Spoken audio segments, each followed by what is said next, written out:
There's so many artists that don't know how to get their stuff out there or have a place to sell it, how to go about doing it, or, whatnot. I just want to be that, middleman to help, the world meet these wonderful artists that I've met.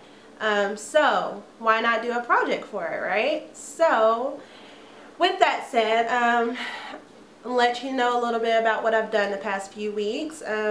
I've met with a few different artists, a lot of them that I've worked with before, some of them I haven't had the opportunity to, and I'm looking forward to it.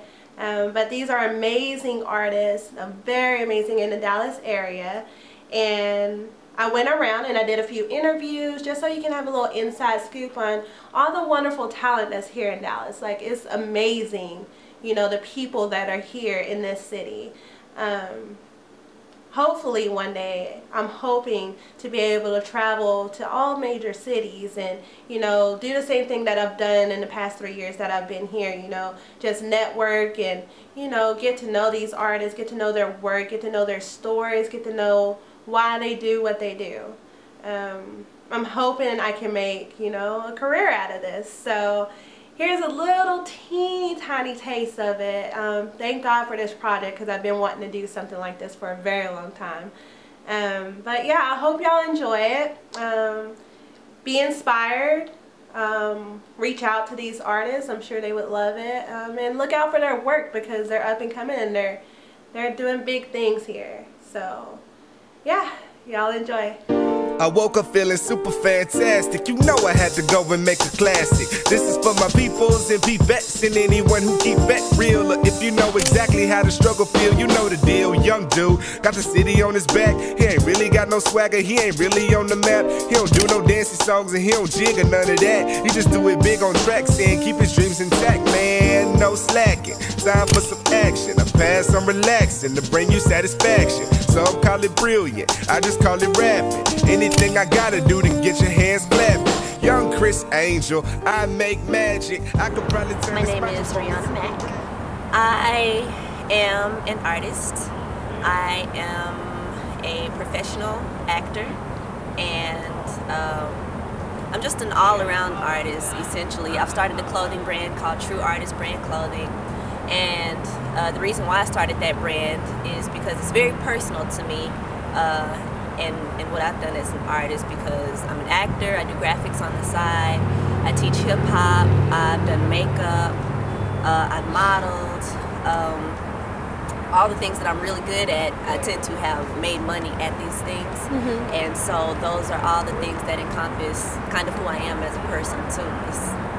It's what I know, it's what I was born to do. So I'm Sir Timothy Isaac Hawkingborough III, better known as Topic. And what do you do? I do music, primarily country gospel and hip-hop sometimes.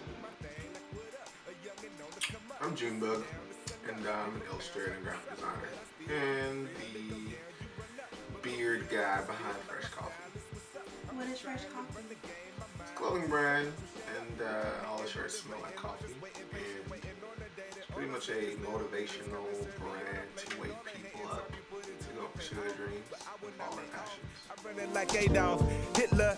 Life could be a bitch, but I'm sticking with her. ooh, what keeps me motivated is like when I look around and I see like awesome design, when I see other people that are driven by their passions and their dreams for the art, for the various arts. Just when you see really well done things that relate to arts and entertainment, because again, that's what I connect to the most, and so it re-inspires me.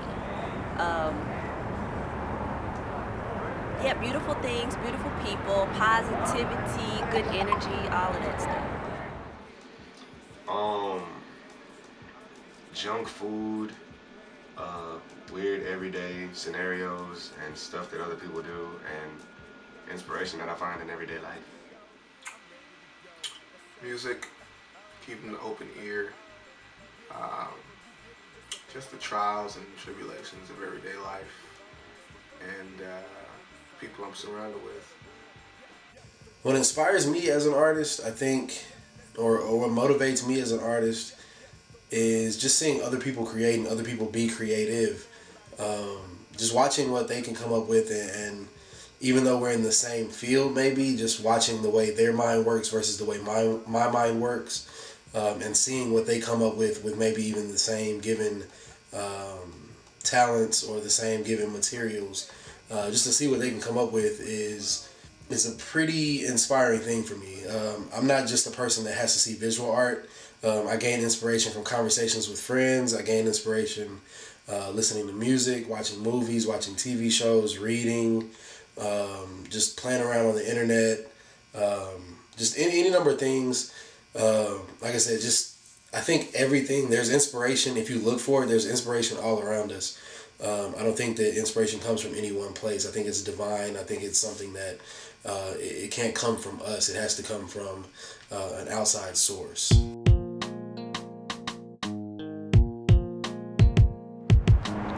Toughest moments.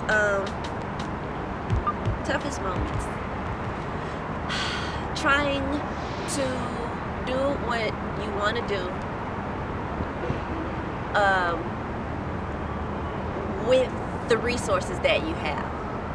However plentiful or limiting that may be, and getting creative within that. Because when you live as an artist, sometimes you have money, sometimes you don't. And there's moments when you live like a king, and then there's moments where you live like a pauper. And, navigating those moments in between, that's when it gets really trying.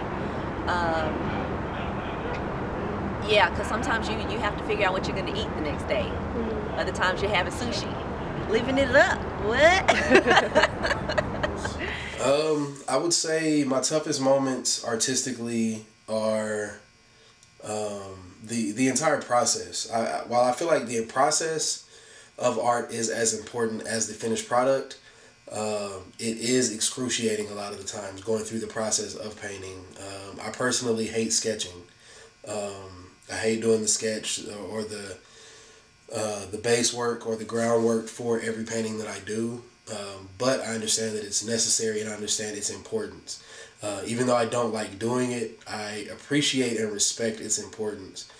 Because if you do the sketch correctly, and you put in the hours and the time to do the back end work, then I feel like everything else, because of the work you put in on the backside, becomes easier. That's part of the reason I created my brand.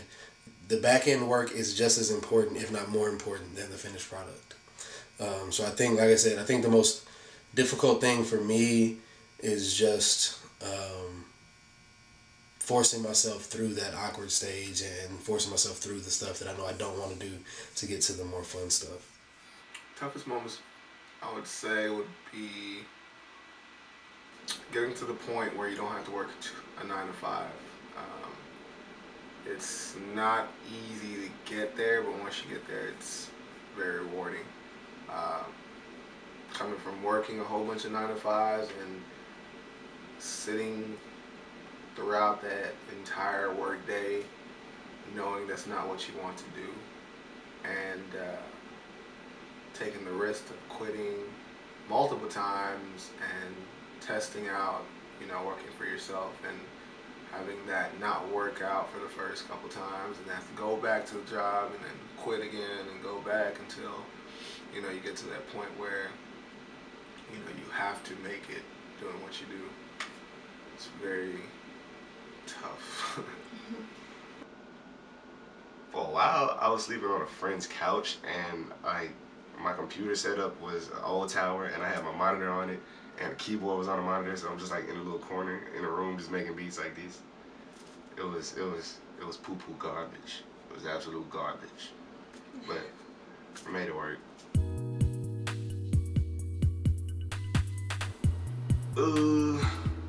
Opening up for Kendrick Lamar, that was cool, but I think the Mos Def and Talib Kweli show was more epic than that, because we stole that show and I spent my last $5 for parking. Some of my highest moments when I had, there's a couple. One is, as an actor, a particular show that I got to do that really inspired me. It's a show called Passing Strange, and I got to work in this small town called Guthrie, Oklahoma, which everybody will overlook, and you don't know that awesome theater goes on in Guthrie, Oklahoma, but it was a really amazing time. Got to do one of the milestones, I feel like, on my resume as an actor, theater-wise, and yeah, just do a show that really means a lot to me. That was an amazing moment. Another thing is when I accomplished my first event after I got back off tour just last year, and decided to, you know, take my brand and really hit the ground running when I came back to Dallas. I had an event, I had a mixer, and to let people know that this is what I'm doing now, this is something that I want everybody to jump on board, you know, just to put the word out there, and it turned out amazingly well. It was such a huge success, and that was on a little to no budget, where I was literally so scared that I almost thought I wasn't gonna do it. I almost thought myself out of it. And in the process, even when one thing would go my way, I was still scared and nervous about doing it, up until the point that it happened and everybody was right in front of me. And I'm looking at all these people, because in my mind it was only a vision, but then when I'm here and I'm having to like pinch myself and I see these people that showed up, and it's just like what I thought in my mind. It's just like, this is so amazing, because you can really do whatever it is if you just take the first step, you know. And it doesn't matter if you don't know how. Just put it out there and just start to try to do something, and then it starts to happen. So those are some things that are really like highlights on my timeline of life or whatever. The highest moments, I would say, is finally getting the recognition of some of my, I don't want to say idols, but a lot of my influences are starting to notice my work. So that's a very high point in my life. It's kind of like growing up and, you know, never really getting approval or, you know, recognition from somebody you really, really look up to, and then finally getting to that point, and then it's like, you know, you just feel great inside, because now you know that you've progressed far enough to get them to notice you. The highest moment as an artist, I think for me, would be just seeing people and talking to people and holding conversations with people at art shows, and about my work in general. Because I put in so many hours when people aren't around, when people aren't looking to perfect my craft. It's gratifying to finally have somebody see what it is that you've been working on and appreciate what it is that you've been working on.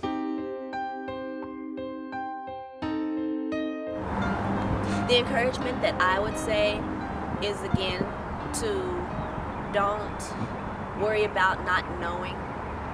Because I was a big person in, oh, I got to go to school to learn how to do this. Otherwise, I'm not validated, or I can't do it because I don't know. It doesn't matter. Because if you are passionate enough about something, you can learn how to do it. And the people that will cross your path along the way, it will start to align with whatever your goals are. So again, it's take the first step. Once you get clear on what it is you want to do, once you are really solid about, oh, this is it, this is that thing that I really feel it on the inside, this is what I connect with, this is what I want to do. Just do one small thing. Research. Google is at everybody's fingertips.